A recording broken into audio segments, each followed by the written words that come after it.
This is JMU Business Librarian Elizabeth Price, and this video will teach you the basics of company research. The most basic type of business research is looking for information on a particular business. You might research a company for a lot of reasons, like exploring a management strategy in a case study, auditing a firm, or even considering a job offer. Your ability to find in-depth information about a company will vary depending on its ownership status, starting with whether it is public or private.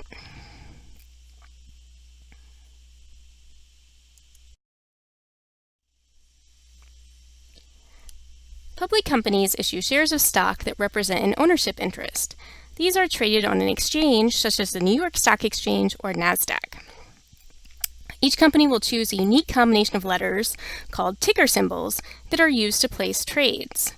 Examples of some public companies and their ticker symbols are Apple, Walt Disney, and Netflix.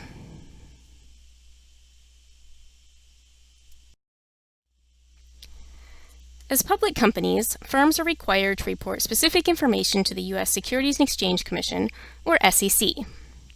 This information includes, but is not limited to, annual reports on Form 10-K, which includes audited annual financial statements, quarterly reports on Form 10-Q, which includes unaudited financial statements and results for the previous 3 months and year to date, current reports and additional disclosures, which announce major events like bankruptcy proceedings or proposed mergers, and proxy statements, which often contain executive compensation information. All filings are searchable on the SEC's EDGAR website. As a result, information about public companies is readily available.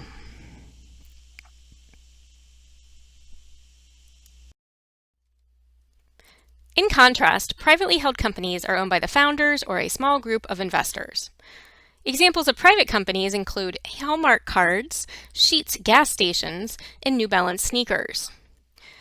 Private companies are not required to report financial governance information to the SEC. This makes finding information about private companies difficult or even impossible. In 2015, 99.9% of U.S. companies were privately held. Being publicly traded or privately held is not an irreversible decision. Companies can and do change their ownership status for a variety of reasons. Let's look at a few. Private companies go public primarily to raise capital for expansion or other projects. They also might do it to help early funders fully profit from their initial investment. Companies may sell all of their ownership shares or only a portion. And the process of offering shares for the first time is called an initial public offering, or IPO. Some companies that went public in 2019 include Levi Strauss, Peloton, and Uber. Companies that said they might explore IPOs in 2020 include Airbnb, the Albertsons grocery store chain, and Warner Music Group.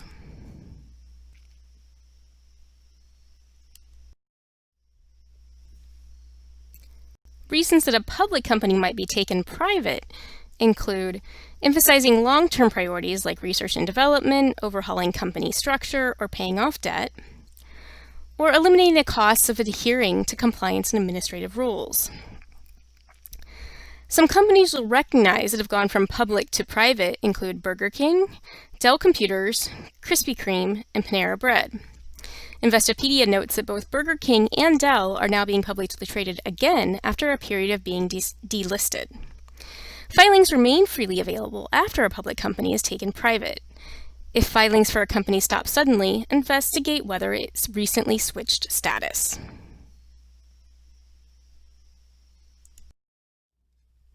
When doing research, it's important to find out whether your company is public or private early in the process. Knowing this will help you set realistic expectations about how much information you will be able to find.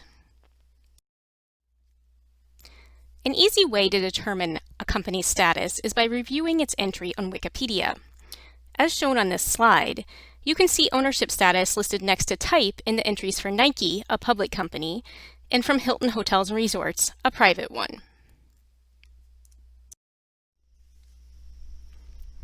Other ownership types beyond public or private can impact the amount of information available. A subsidiary is a company that is controlled by another, which is called the parent. Alphabet Inc., for example, is the parent of YouTube. A franchise is a licensing arrangement where affiliated dealers market a trademark product or service. Dunkin' and McDonald's are two of the largest franchisors in the United States. And a brand is a trade name used to identify a specific product or manufacturer. Brands may be owned by a parent company that goes by another name, like White Claw, which is a product of Mark Anthony Brands.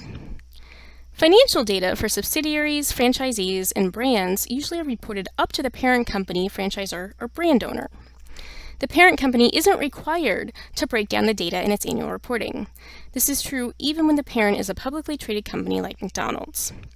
In these ownership arrangements, information specific to a brand, company, or location can be as difficult to find as data about privately traded companies.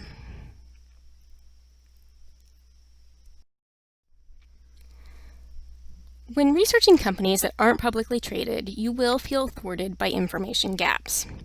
That's when it's time to think like a detective and try these strategies. A few databases focus on private company information, like Reference USA or Owler. Even in these resources, data can still be hit or miss based on what they cobble together from legal filings and news articles. You can look for an international company that is similar to your target firm. Their countries might have different reporting requirements when it comes to financial data. You can see if any other companies in your industry are considering IPOs. More financial information is made available when companies are exploring this transition. You can contact a company directly and ask for the information, but remember they are no obligation to share with you, so don't be surprised to be told no.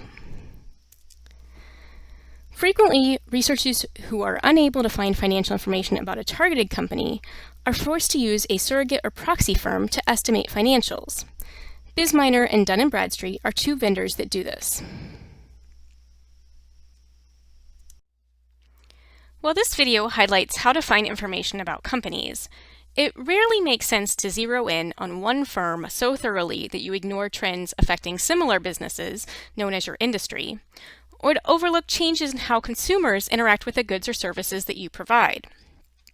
Successful business research will require you to find information in all three areas about companies, industries, and consumers in order to make recommendations.